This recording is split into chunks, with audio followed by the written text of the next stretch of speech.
প্রিয় শিক্ষার্থীরা, আজকের আলোচনা আমরা শুরু করতে যাচ্ছি। তোমাদেরকে স্বাগতম জানাচ্ছি আজকের ক্লাসে। আমরা আজকে আলোচনা করব হচ্ছে বিন্যাস ও সমাবেশ নিয়ে। তাহলে আমরা প্রথমে জেনে নিই বিন্যাস কী, সমাবেশ কী, এটা আমরা উদাহরণ সহ জানার চেষ্টা করব। তাহলে দেখো, বিন্যাস কী? কোনো বস্তু বা উপাদানের সেট থেকে নির্দিষ্ট সংখ্যক বস্তু নির্বাচন করে সেগুলোকে নির্দিষ্ট ক্রমে সাজানোর পদ্ধতিকে বিন্যাস বলে। আমি আবার বলছি তোমাদের বোঝার সুবিধার জন্য। তাহলে কোনো বস্তু বা উপাদানের সেট থেকে নির্দিষ্ট সংখ্যক বস্তু নির্বাচন করে সেগুলোকে নির্দিষ্ট ক্রমে সাজাতে হবে, তাহলে আমরা বিন্যাস পাবো। এই পদ্ধতিটা হচ্ছে বিন্যাস। যেমন ধরো, এ বি সি এই তিনটি অক্ষর থেকে আমি যদি দুইটি করে অক্ষর নিয়ে বিন্যাস গঠন করি, তাহলে হবে A B, B A C, C A, B C, C B. এই 6টি বিন্যাস পাওয়া যায়। অর্থাৎ বিন্যাসের ক্ষেত্রে তাহলে আমি এ বিকে এ বি বললে এক বিন্যাস হবে, বি এ হলে আর একটা বিন্যাস হবে। ঠিক আছে, দুইটা এক্ষেত্রে তাহলে আমি দুইটা বিন্যাস পাচ্ছি। এভাবে করে 3টি অক্ষর থেকে আমরা 6টি বিন্যাস পেতে পারি। তাহলে এবার জানা যাক সমাবেশ কী।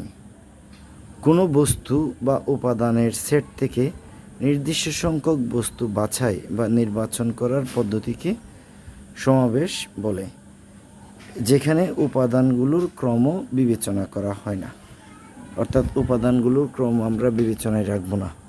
যেমন এ বি সি এই 3টি অক্ষর থেকে আমি 2টি করে অক্ষর নিয়ে কয়টি সমাবেশ পেতে পারি? তাহলে এই ক্ষেত্রে আমরা পাচ্ছি হচ্ছে এ বি পাবো, এ সি, বি সি, এই 3টা সমাবেশ পাবো আমরা। এখানে এ বি এবং বি এ একই সমাবেশ, কারণ তাদের উপাদান একই।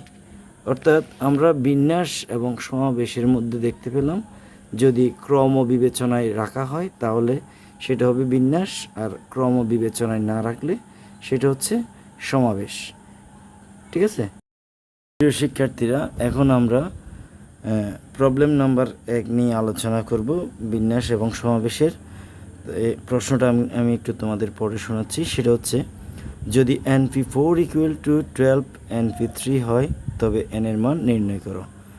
তো দেওয়া আছে হচ্ছে আমাদের NP4 equal to 12 into NP3। তাহলে এখানে NPR এর সূত্রটা জানতে হবে। আমরা NPR এর সূত্র জানি হচ্ছে factorial n divided by n minus R এর ফ্যাক্টোরিয়াল, মানে factorial n divided by n minus R factorial. ঠিক আছে, তাহলে এখানে NP4 এর বেলায় তাহলে আমরা লিখতে পারবো factorial n divided by n minus 4 factorial equal to 12 into factorial n divided by n minus 3 factorial. তোমাদেরকে আরেকটা বিষয় অবশ্য আমি ক্লিয়ার করি, সেটা হচ্ছে আমরা অ্যাকচুয়ালি n ফ্যাক্টোরিয়াল n বলতে কী বুঝি?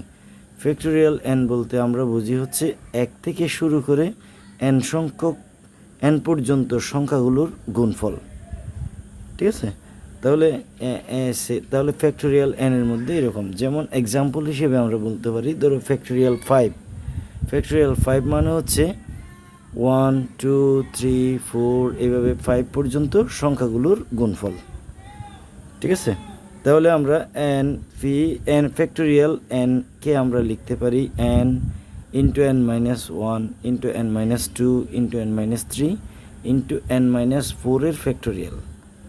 তো এটা এইভাবে ভেঙে লেখার কারণ হচ্ছে, আমরা যেহেতু দেখতে পাচ্ছি এখানে হরে n মাইনাস 4 আছে, সে n মাইনাস 4 এর ফ্যাক্টোরিয়াল আছে, এটার সাথে মিল রেখেই আমরা মূলত n into n minus 1 into n minus 2 into n minus 3 into n minus 4 এর ফ্যাক্টোরিয়াল পর্যন্ত লিখেছি। তারপরে সমান চিহ্নের ডান পাশে আমরা 12 লিখলাম।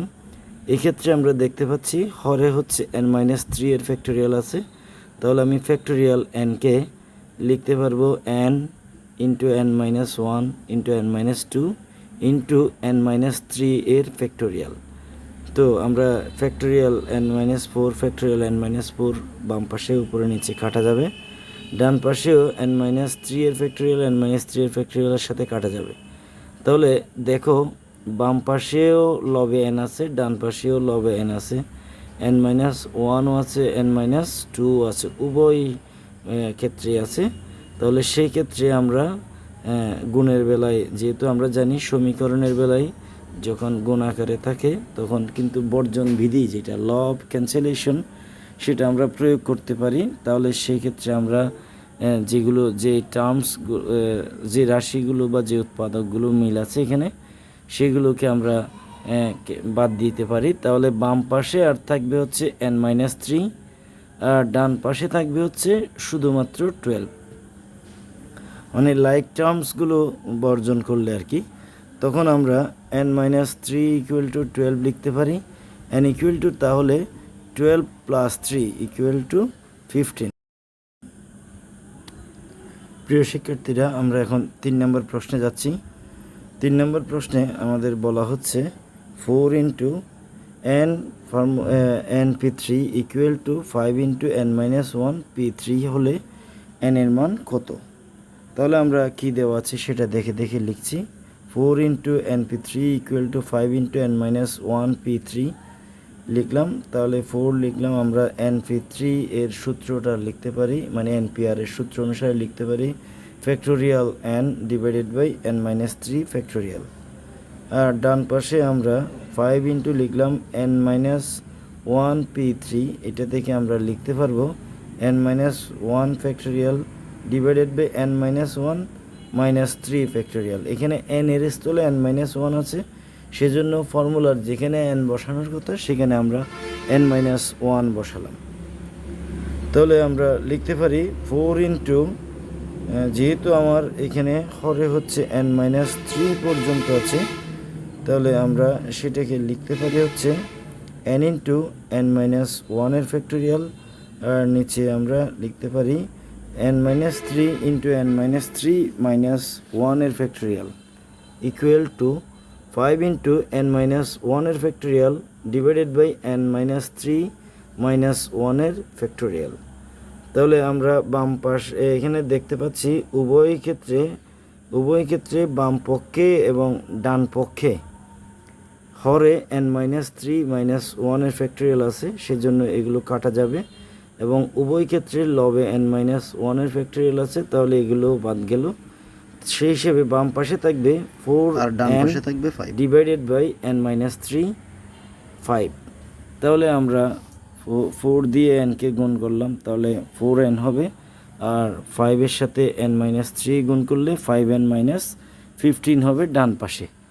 এবার আমরা পক্ষান্তর করলে 5nকে, তাহলে পাচ্ছি 4n minus 5n equal to minus 15। তাহলে বিয়োগফল পাবো আমরা minus N equal to minus 15।